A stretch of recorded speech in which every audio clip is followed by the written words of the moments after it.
Hey, how's it going, guys? This is Joshua Ingalls, and I'm here with my man, Mr. Bob McIntosh. Now, Bob is an international speaker with over 2,500 hours on stage, and he's just crushing it in New York and Buffalo. Say hi for everybody, Bob. What's happening out there, world? Hope you're having a fantastic day wherever you're watching, listening, or just enjoying this video from. And one thing I want to mention about Bob is he is a social media guru that you definitely need to be following. He's an avid user of Facebook Live, various internet SEO strategies. If you're trying to get ranked in various categories, this is a guy you definitely want to talk to. But let's talk about real estate investing a little bit first. Take me on the journey of Mr. Bob McIntosh from the beginning. Yeah, so the journey is actually interesting, and I want to go back maybe just a little bit to 2008, a couple years outside of college, and I got $10,000 left in my bank account, courtesy of my parents and grandparents, which I was very blessed to have, and I decided I wanted to buy some real estate, write a book called Rich Dad, Poor Dad. Okay. I'm sure people know that book, right? And you know, the tenets of the book are good, but it got me into the idea of real estate. We bought our very first rental property. That's actually been doing 12% year over year for us, which is pretty awesome, I thought. And that started my journey. I was like, okay, great. I got cash flow coming in every month. How do I take this cash flow, which is amazing, by the way, and then get it to a point where I can have more of these, more rentals, more everything. And that started my journey into real estate. So we started flipping shortly thereafter in Buffalo, New York. And let's see, you know, we don't try to be huge. It's just my dad and I, and my mom helps out on the design side a little bit too. And let's say last year we did about 15 houses for the year, so nothing crazy, but good steady amount of properties. And then we pick up a lot of rental properties, which I don't count in that. Buffalo is a phenomenal market for rental properties, just good margins, great cap rates. I just locked up one the other day. In fact, it's about a 18% cap rate conservatively. That's awesome. So you're all in on your rentals are, like, let's say, what's your all in and what's your rent? So this particular one is 10 doors, 3 properties. We bought it, we're buying it for $175,000. For 10 doors? Yes. Oh my goodness. Oh, and monthly cash flow is about $6,000. All right, I'm going to be going to Buffalo. Wow, that's awesome. So congrats. It's just a phenomenal market for that. Yeah. So we're especially with right now the economy being amazing for a lot of people, right? I know that it can only be that long. It can't be that way for too much longer. So we're kind of prepping for that, and rentals is the strategy I've chosen to kind of help me surf through that bad time whenever it does come. Yeah, absolutely. I think you bring up a great point. A lot of people, they have their blinders on to flipping, and they're not looking at their long-term wealth strategy. So kudos to you. That's awesome with the returns. That's sick. Yeah, I know, it's crazy. So if you're looking for rentals, come to Buffalo. Talk to Bob. That's awesome. So tell me about, so you read the book Rich Dad, Poor Dad. I thought I heard you say you wrote it. That's why I laughed. Oh, no, I read it. Okay. Read it. Yeah, I wrote Rich Dad, Poor Dad. That's why I was laughing. Okay, so you read the book, then you just decided, hey, I'm going to be a real estate investor? Yeah, well, so my dad has been an entrepreneur his entire life. So he owned a business selling antique auto parts for Fords from the 1909s to the 1970s. Okay. Like, that's about as niche business as it gets, right? Yeah. And so I always saw him doing that. That's how I grew up, was in an entrepreneurial family. I went to college. I got a job. I did the normal thing for about 6 years, and I got paid very, very well to do what I did, and I had a lot of fun doing it. I always wanted to do something else myself, and I was looking. I just didn't know what it was going to be, right? I was kind of like all over the place. I had that entrepreneurial ADD where I'm just like, I don't know, maybe this, or maybe this, or I could do that, or I could do this, or I could do this, or whatever. And then finally I was like, oh, you know what? Real estate seems like a good thing. I've read a bunch of books that talk about it. A lot of people that I like to follow are into real estate, doing real estate, or they always are talking about how they're putting their wealth into real estate. And I'm like, well, that can't be a coincidence that all these people are doing real estate, you know, whatever it is. And so we started doing it. And one of the important things I really want to say, actually, and this is for anyone who's listening, who's just getting started, or maybe you've actually gone through this, because I think it's important to hear, is that we did our very first deal just outside of New York City, because that's where I was living at the time. And we lost $40,000. $40,000. And it wasn't my money, because I was a broke college kid just outside of college, so it was my parents' money. Yeah. But the difference is that I said, I got to get around the right people, I got to find the right education, plug myself into those who know what's going on, and change the direction of what I'm doing. And so that's exactly what I did, and now here we are. Wow. 10 years later, doing a whole lot better than we were on those first steps. But it just, if had I not done that, I probably would have given up, and I'd probably still be paying back that $40,000. Maybe not. I probably would have, in 10 years, gotten it paid back. But wouldn't have felt good about losing that money and then not being able to build something better for both my parents and myself.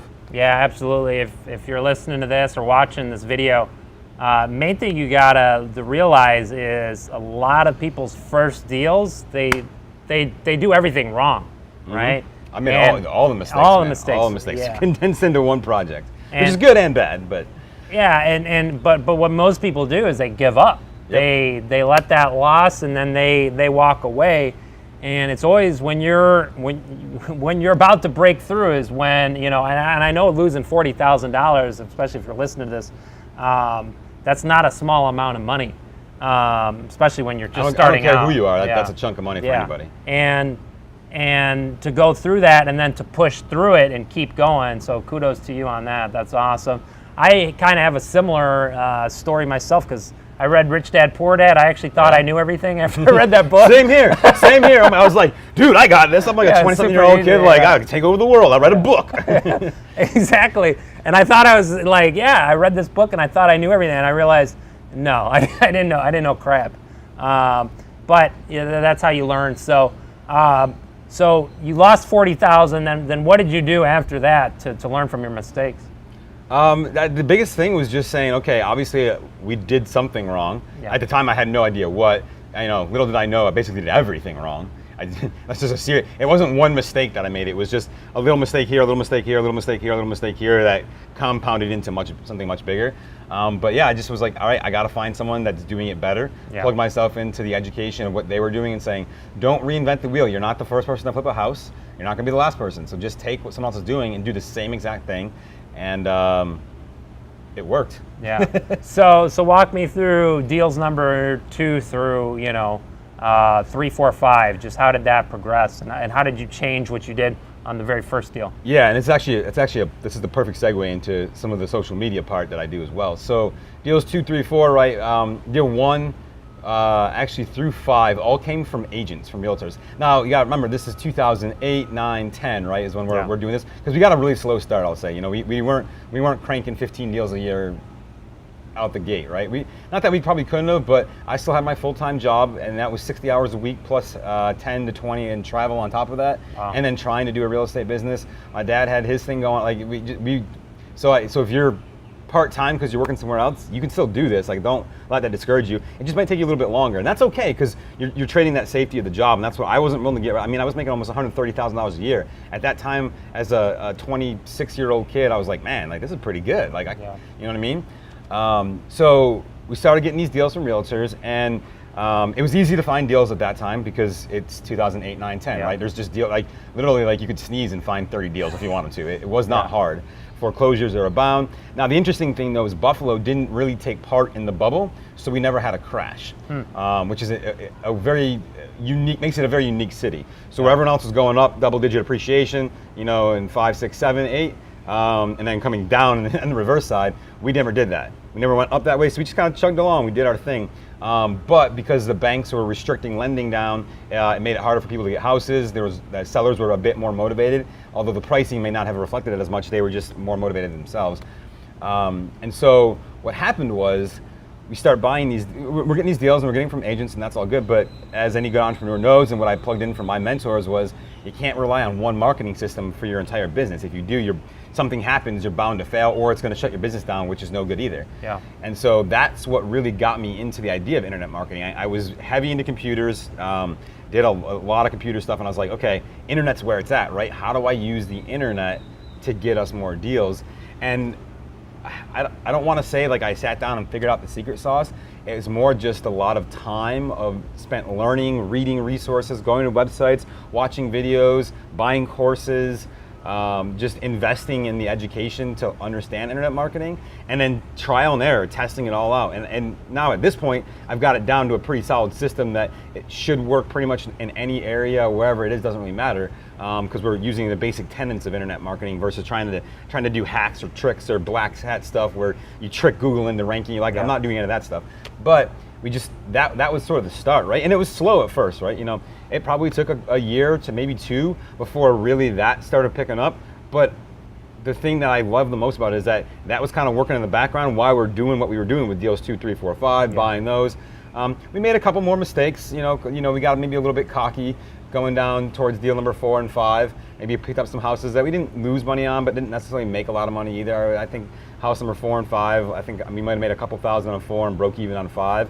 Just, we thought we could do better than we could, and that was also a learning lesson, I think, too, is just stepping back and saying, wait a second, hold on, let's stick to the formula, stick to what you know, because when you don't, this is what happens.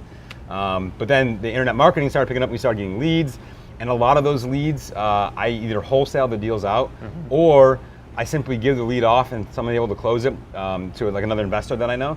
I get $500 if they close the deal. Because a lot of times what I'm finding online is that the leads are coming in, are maybe not in areas that I want to buy in, but I get to cherry pick the deals that I want to keep for myself, and the rest, not to say that they're bad deals, they're just maybe not my deal or my area or my expertise. I can give those to someone else.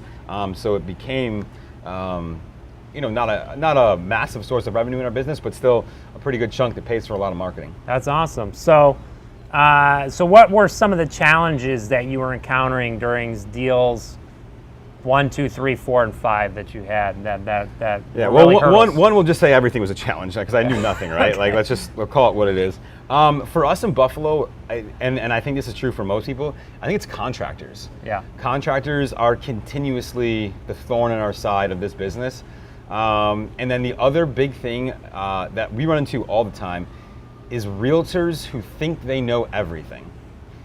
And listen, there's a lot of great realtors out there, so I'm not going to bash realtors, but there's also a lot of bad ones. And the bad ones, unfortunately, give the good ones a bad name, just like the bad investors out there give all the good investors like us, and probably you if you're watching this, because if you know him, I'm sure you're a great investor. It's frustrating, right? But with that said, I think the biggest thing, and it's the same thing, it seems to be the same thing in my life over and over. Whenever I had problems or issues, I'm going to someone who's either overcome that, experienced it, or knows, and saying, what did you do? How did you handle this? And so for us with contractors, it's come down to a couple of things I found. For a lot of them, it's about money. And so we're trying right now, and I don't have the results yet, but it's working well so far. What if we pay them more? So if the average guy doing this work is getting paid $18 an hour in my area, what if I pay him $21? And a lot of people might say, wait. If you start paying more for your rehabs, your profit margin is going to go down and all this. And I'm like, no, because if that guy disappears, he flakes out, and I got to spend 2 or 3 weeks finding a new deal, I've eliminated more money in holding costs in my profit than what I'm paying him there. And he's happier, which means I get better work. Everyone's. Now, it's not always going to be the case. Money is not always the only factor, right?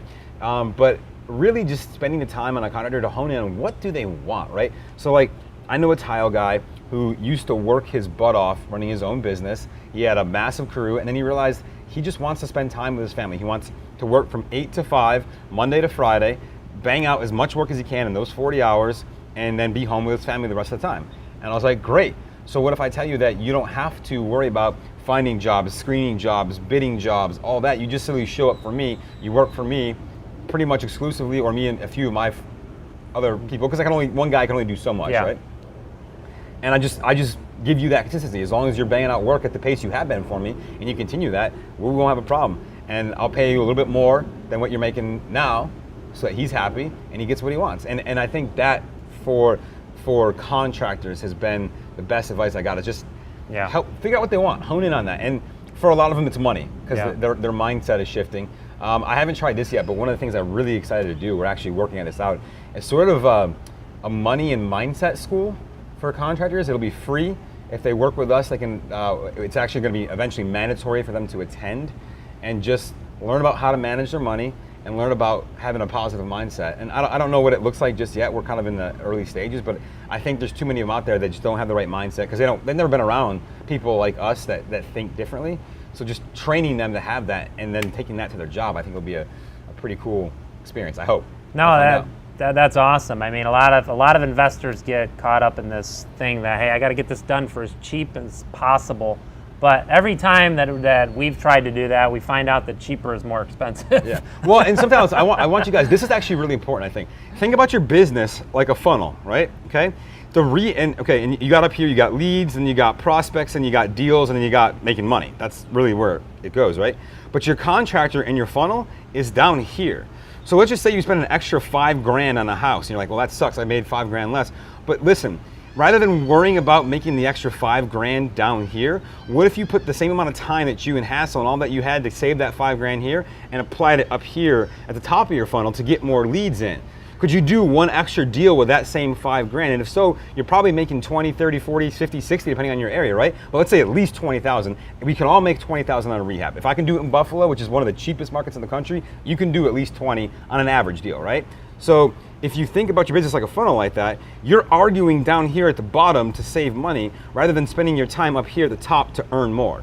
And it's, to me, it's almost a scarcity mindset of down here. Just pay the extra, just to get the project done, and focus your time up here to get more into the funnel, more into the pipeline. You'll make more at the end of the day. Absolutely, that's a really great point.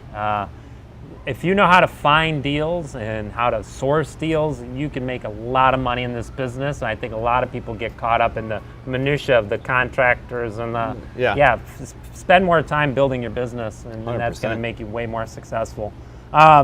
So we went through some of, obviously, your challenges. How are you sourcing deals today?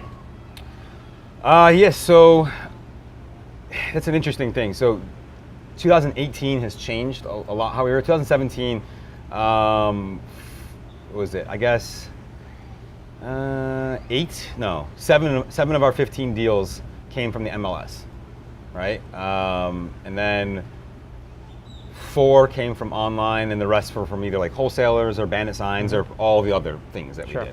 Okay. Right now, today, so this is interesting. Like I said, we're kind of taking a step back from our flipping. I haven't bought a deal in 2018 yet. For flipping. Okay. Right. But I'm buying rentals, and so here's what's happening. I'm still getting my leads in. Like, the internet doesn't stop working for you once you turn it on. You can't really turn it off. Because it's not paid advertising online, it's organic. So those are all going to other wholesalers, investors, maybe a wholesale deal here or there. But really what I'm finding right now is fascinating. And I don't know every market, but what is happening in Buffalo, and I think a lot of markets, is we're getting a lot of baby boomers that want to buy turnkey rental properties, okay? So stick with me for a second. It's a little off tangent, but we'll get there. They want to buy turnkey rental properties, and they don't care if they cash flow right now. Because they're sitting there going, well, I got 5-10 years before I retire. I'm going to really need that cash. That's 5-10 years. As long as it's paying for itself and we're breaking even, I don't care. When the time comes for me to retire, I can maybe refinance it, and then I'll cash flow at that point in time and pull the money out. What that's creating in a lot of markets right now is the opportunity for you to do 2 things. Either sell turnkey rentals, but that's getting more and more competitive, but instead buy the ones that need to be fixed up. No one wants to buy them anymore because they're all focused over here on these beautiful turnkey rentals instead of the ones that need $20,000, $30,000, $40,000 in work, which we know how to do. So we're doing with a model that we kind of call the BRRRR model. So it's buy, rehab, rent, refinance, repeat. And so we buy it, we rehab it, then I just put a renter into it, and I'm not doing, I'm not putting like quartz countertops and, Gen Air appliances in this bad boy. We're talking about, the Frigidaire and high definition Formica. But that's our model. And so how are we finding those? Property managers. That's the number one, I think, people don't understand. Property managers get called all the time. Hey, I got a property, can you manage it? And really they're calling a property manager because they don't want to deal with it anymore. And when they don't want to deal with it, a lot of times they'd just rather sell it and cash out, especially in today's market with the prices being what they are. And so if I can pick up a property today, even at today's prices, but it's still cash flow positive for me, I don't care about today's prices. I care about, is it cash flow positive long term? Because I know if it is today, it will be when the economy comes down because people have to rent because they won't be able to buy.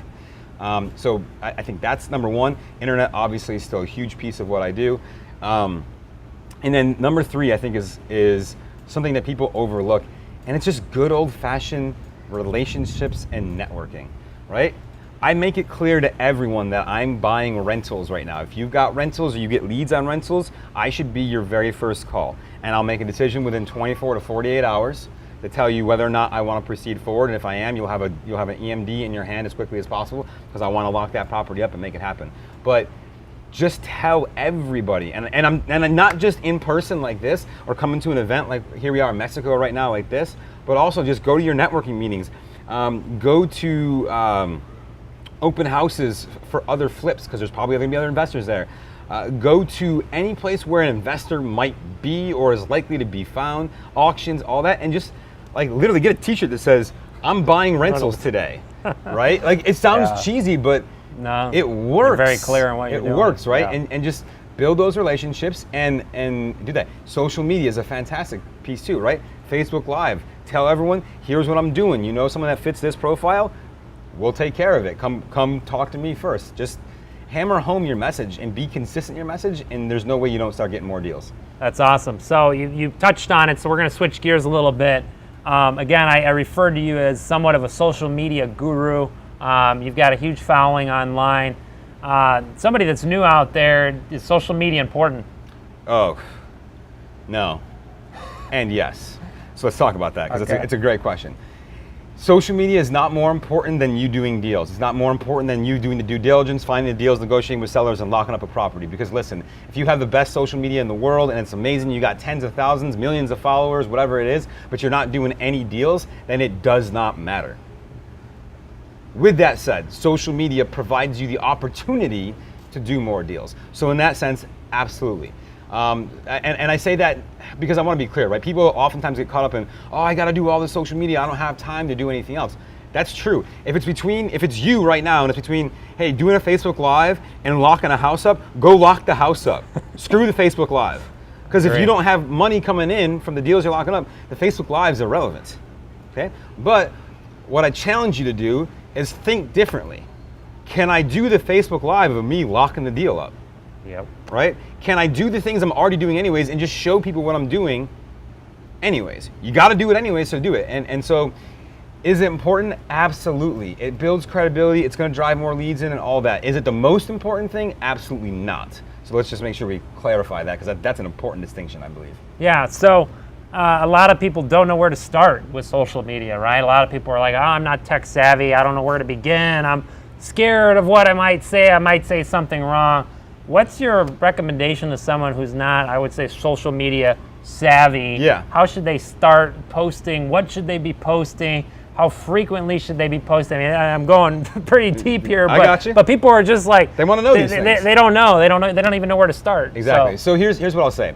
Right now on social media, it's about consistency and it's about engagement. Those are the two factors that are going to get you success in 2018. Now, you might be here with an interview with us next time in a year from now, and I'm going to completely change my tune. I have no idea. Social media changes on almost a month-to-month basis of what's working. But right now, again, engagement and consistency. What that means is you got to be consistently putting information out there, and I'll talk about what in a minute. And it's got to be things that people want to engage with, which means I want to comment, like, share, which means I enjoy it, right? Like an interview like this, hopefully there's some value that you guys are getting from me and from him. That's engaging, right? Because you're like, oh man, I got something out of it. If I just sat here and said, yo, I'm a badass at social media, you should follow me, thanks.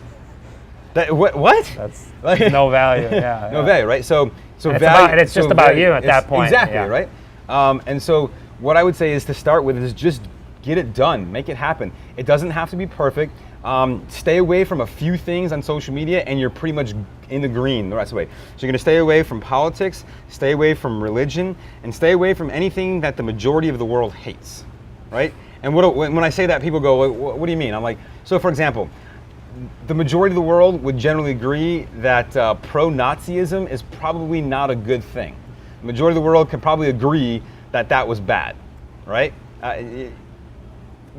Whatever you actually believe doesn't matter, but the majority of the world, when they hear the word Nazi, goes, ugh, yeah, right? So maybe don't be like, yo, I'm a Nazi, because that might not go over well with the majority of the world. And by the way, if this ever gets taken as a soundbite, I may regret saying that. But yeah, just stay away from those things. And otherwise, here's what I would say. And actually, I gave this advice to Denise yesterday in my hot seat, and I'm going to repeat it again. Not that you guys were there for the hot seats probably, but here it is, right? From now on, whenever you find content, videos, pictures, images, articles, whatever it is, if you're like, man, that was cool, I enjoyed that, I want you to stop yourself for a second and say, why did I enjoy that? What was it about this piece of content that drew me in, that caused me to go, I enjoy it, right? And then I want you to take that content and you can simply share that. Because if you found it enjoyable, as long as it's relevant, right? Like it's gotta be at least semi-relevant. Share that, but then share what you found interesting about that thing. Because here's the awesome part, guys.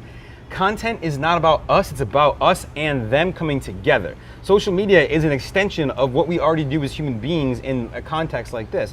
So if I found something interesting and I put it out there and I tell you why I found it interesting or what there was about that, there's gonna be someone out there that goes, oh man, that's a cool point. I didn't think of it that way. Or, oh wow, yeah, I agree. Or, oh, I like you because your thought process is the same as mine and I get it. And so I challenge you just to do that. And so you don't have to come up with content. Now, creating content is a great way to get started, but I get that a lot of us are like maybe scared or unsure, or more often than not, we don't feel we have the credibility yet to create content. But what I'm gonna tell you is that for most of you guys, if you're watching this, all right, so this interview, let's say is 30 to 60 minutes, however long we end up going, right?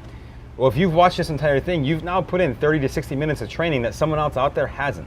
Correct. How many other videos have you watched? How many other seminars have you attended? How many workshops have you gone to? How many 3, 4, 5 day events of training have you done? How many, think about all the things you've done. You've done more than a lot of people probably have, and that gives you the right to talk about your experience of something. Now, I'm not gonna say it gives you the right necessarily to stand on stage and say, I'm the best real estate investor ever, I'm the, whatever, because maybe you're not, maybe you are, I don't know. But you can share your opinion on something because you've put the time and effort in to find it, all right? It's no different than someone else sharing their opinion about tacos, right? Get yourself some free tacos. Right? And there might be someone going, you know what? I like tacos. And then they're going to talk about that time they went to a taco shop in Chicago and had the best taco ever. And some other guy goes, no, this is the best taco shop ever. This is the best tacos. Right?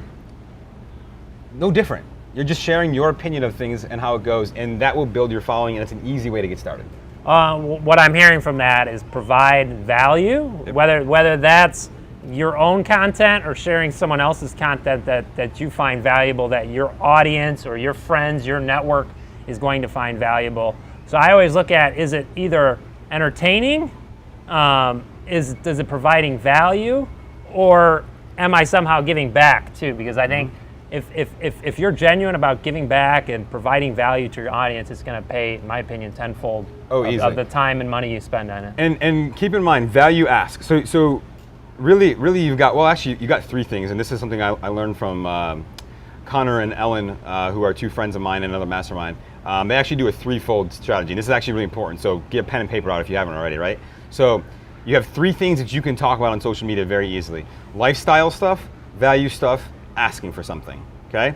And the ratio should be 3 lifestyle posts, 2 value posts, 1 ask. And not necessarily in that order, but if I look at all your content over an entire month, it should roughly equate out to about that. And what I mean by a lifestyle post could simply be this, like, hey, here we are in Mexico learning. That's a lifestyle post. Value post, those 3 things. Ask, I want you to go follow me on social media, okay?